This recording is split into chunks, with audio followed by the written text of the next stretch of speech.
అంటే RSS BJP 100 సంవత్సరాల వేడుకలు జరుపుకుంటున్నటువంటి సందర్భంలో వాళ్ళు ఖచ్చితంగా ఇక్కడనే కాదు అన్ని రాష్ట్రాల్లో కూడా ఉమ్, వాళ్ళు వాళ్ళ బ్రాండ్ని ఎస్టాబ్లిష్ చేసుకోవడానికి తీవ్రమైనటువంటి ప్రయత్నాల్లో వాళ్ళు ఉన్నారు. ఉమ్, అది సిద్ధాంతపరంగా కావచ్చు, అవగాహన పరంగా కావచ్చు, నిర్మాణ పరంగా కావచ్చు, క్యాడర్ పరంగా కావచ్చు, అన్ని రకాలుగా ఒక్కటని కాదు. ఏదైతే సావర్కర్ గారు, గోల్వార్కర్ గారు, లేకపోతే వాళ్ళ పార్టీ ప్రారంభకులైనటువంటి వాళ్ళందరూ వాళ్ళ దృష్టిలో వాళ్ళందరూ గొప్పవాళ్ళు, మహనీయులు వాళ్ళ దృష్టిలో.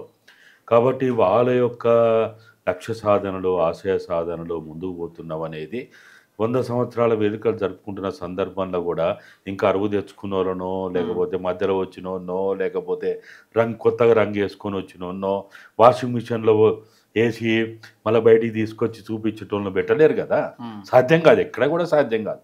ఏ పార్టీ అయినా కానీ కొన్ని అవసరాలు ఇప్పుడు మనం చూసినాము. మహారాష్ట్రలో ఏం జరిగింది?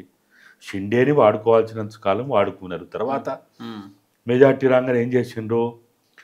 పడ్డమిషన్ తీసుకొచ్చి పెట్టిండ్రు. నీ స్థానం గదే, ఉమ్, నువ్వు అక్కడైతేనే నువ్వు సరిపోతావు, నువ్వు అక్కడికే నువ్వు అర్హుడివి, అంతకు మించి నీకు అర్హత లేదు అని చెప్తే అన్ని మూసుకొని ఆయన పడి ఉంటలేడా? అంటే ఇప్పుడు ఈటెల కూడా అదే అదే కోవలోకి వస్తాడా? అంతే మరి. అంతేనా? ఈటలకు ఇప్పుడే కాదు, ఉమ్, వాళ్ళు బీసీ ముఖ్యమంత్రి అయినా, దళిత ముఖ్యమంత్రి అయినా, ఎస్టీ ముఖ్యమంత్రి అయినా, వాళ్ళు ఏది చేయదలుచుకున్నా కానీ వాళ్ళు వాళ్ళ పార్టీ, వాళ్ళ చరిత్ర, వాళ్ళకు ఒక ట్రాక్ రికార్డు ఉండాలి. ఉమ్, అయితే ఏబీపీ నుంచి వచ్చిండా, లేకపోతే బీజేపీ నుంచి వచ్చిండా, లేకపోతే ఆర్ఎస్ఎస్ నుంచి వచ్చిండా, ఇదే వాళ్ళ ప్రాథమిక మూలాలవి. ప్రతి మనిషికి ప్రతి నాయకునికి ఒక మూలాలు అనేవి అంటాం కదా మనం. ఉమ్, వాళ్ళ గాడ్ ఫాదరు, నీ గాడ్ ఫాదర్ ఎవరు అంటాం. వీళ్ళ గాడ్ ఫాదర్ ఎవరంటే అయితే ఏబీపీ గాడ్ అయినా ఉండాలి, ఉమ్, బీజేపీఎం అయి ఉండాలి, లేకపోతే ఆర్ఎస్ఎస్ అయి ఉండాలి. ఈ మూడు కాక ఈ రాష్ట్రంలో, ఈ దేశంలో వాళ్ళు ఇంకొకరిని ఎట్టి పరిస్థితుల్లో పెట్టరు కాక పెట్టరు. ఉమ్, ఆర్ఎస్ఎస్ నుంచి కొంతమంది బీజేపీకి వస్తారు. వాళ్ళు చాలా వాళ్ళ దృష్టిలో వాళ్ళంతా ఉమ్, ఉన్నతులు, గొప్ప వాళ్ళు ఇంకొకరు లేరు. ఏబీపీ నుంచి వచ్చిన వాళ్ళన్నా ఉండాలి.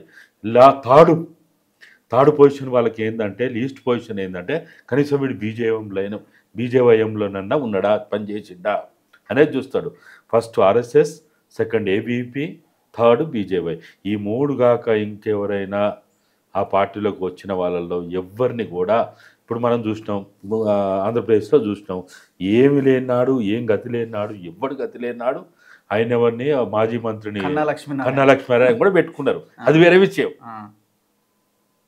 దాని తర్వాత పురంధేశ్వరిని పెట్టారు, ఇంకెవరిని పెట్టారు. వేరే రాష్ట్రంలో ముఖ్యమంత్రిని చేశారు కదండి, కాంగ్రెస్ నుంచి వస్తే బీజేపీ ముఖ్యమంత్రి చేశారు కదా, హిమాచల్ గోవా సంథింగ్, అస్సాంలో చేసారు. సారీ కానీ అస్సాం. ఆయన మూలాలు ఆయన ఇప్పుడు ఎవరికి అయితేనా మనం అప్పుడప్పుడు చూస్తాం చూడు. బ్రాహ్మణుల కంటే దళితుల నుంచి వచ్చిన వాళ్ళు, ఆదివాసుల నుంచి వచ్చిన వాళ్ళు, గిరిజనుల నుంచి వచ్చిన వాళ్ళు, బహుజనుల నుంచి వచ్చిన వాళ్ళు మామూలు బ్రాహ్మణుల కంటే పెద్ద బ్రాహ్మణుల లెక్క కొంతమంది బిహేవ్ చేస్తారు. ఇవాళ అస్సాం ముఖ్యమంత్రి కూడా మామూలు ఆర్ఎస్ఎస్ వాళ్ళ కంటే, ఏబీపీ వాళ్ళ కంటే, బీజేవైఎం వాళ్ళ కంటే, బీజేపీ వాళ్ళ కంటే ఆయన ఆ రాష్ట్రంలో మనువాదాన్ని ఇంప్లిమెంట్ చేయడానికి, మనుధర్మాన్ని తీసుకురావడానికి ముస్లింలనో, క్రిస్టియన్లనో, లేకపోతే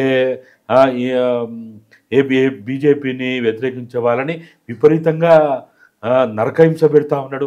కాబట్టి అంతకంటే మించింది ఏం కావాలి వాళ్ళకి? నేనేమంటున్నానంటే, ఇవాళ పార్టీలకి ఐడియాలజీ, సిద్ధాంతం ఎక్కడుంది? అధికారమే సిద్ధాంతం కదా.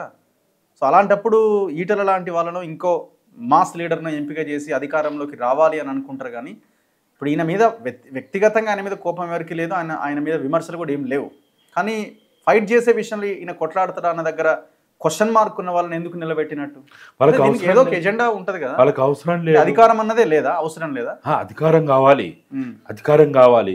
మేము బలహీనుడు పెట్టినా కానీ, ఇక్కడ బలహీనుడు ఉన్నా కానీ, చేతగానోడు ఉన్నా కానీ, మాకు ఈ రాష్ట్రంలో బ్రహ్మాండంగా బంగారు పల్లెల్లో పెట్టి కాంగ్రెస్, బీఆర్ఎస్ ఇవ్వడానికి సిద్ధంగా ఉన్నది అనేది వాళ్ళు భావిస్తున్నారు.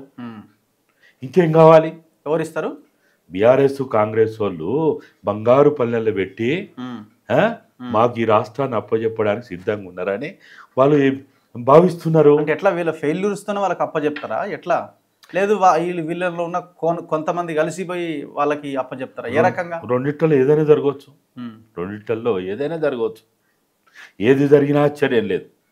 కాబట్టి ఇప్పుడు గాలిబాటానికి సైకిల్ దొక్కుతాం మనం, గాలిబాటానికి సైకిల్ దొక్కితే ఏమనుకుంటాడు వాడు, అబ్బా నేను బ్రహ్మాండంగా సైకిల్ దొక్కుతున్నా అంటాడు, చూడు నేను నా శక్తి చూడు, నా సామర్థ్యం చూడు అంటాడు. కానీ వాడు పోయేది ఎట్లా, గాలిబాటానికి పోతా ఉంటాడు. ఇప్పుడు ఇక్కడ కూడా బీజేపీకి గాలిబాటానికి రాష్ట్రం వస్తుందని ఒక ఆలోచనలో ఉన్నారు వాళ్ళు. కాబట్టి వానికి ఏం కావాలి అంటే రెండు ఉన్నాయండి. అందుకే నేను అంటున్నా, ఇప్పుడు ఇటు బీఆర్ఎస్ కాంగ్రెస్ పూర్తిగా బలహీనపడి బీజేపీ ఆల్టర్నేట్ అనుకుని ప్రజలు అటువైపు వెళ్ళిపోవాలా, ఆ పరిస్థితి వస్తుందా? ఇప్పుడు ఈ రాష్ట్రంలో కాంగ్రెస్ తన అనుకున్నది చేస్తలేదు. 6 గ్యారెంటీలు పక్కన బాయా, 420 హామీలు పక్కన బాయా, వాళ్ళ డిక్లరేషన్లు రైతు, విద్యార్థి, యువత అన్ని రకాల డిక్లరేషన్లు బాయా. ఓ అరవీర భయంకరం లెక్క భూమి ఆకాశాలు దద్దరిల్లేదట్టు ఎదుటోడు చెమటలు బట్టి మూర్చొచ్చి పడిపోయేటట్టు మాట్లాడిండు మన రేవంత్ అన్న. ఏడబా ఇప్పుడు ఆ మాటలన్నీ ఎక్కడబా? చెర్లపల్లి జైలనే ఎన్ని మాట్లాడే, తిహార్ జైలనే, చెర్లపల్లి జైలనే, చుప్పకూడనే, ఓ మస్తు మాట్లాడే. మొత్తం వాళ్ళు స్వాధీనం చేసుకునే కావచ్చు, లేకపోతే ఆక్రమణకు గురైన కావచ్చు, లేకపోతే వాళ్ళ కోటరీకి ఇచ్చిన భూములు అన్యాక్రాంతమైనవి కావచ్చు, మొత్తం గుంట భూమి సెంటు భూమి పోకుండా మళ్ళీ వెనక్కి తీసుకొస్తానే. ఏమైంది? కాళేశ్వరం అవినీతి అది ఇంకేదో మస్తు మాట్లాడి ఏమైనా అవి ఏమన్నా అయినాయా? ఒక్కటన్నా అయిందా? ఓకే, ఏది కాపాయా? అది ప్రజలు ఏమనుకోవాలా?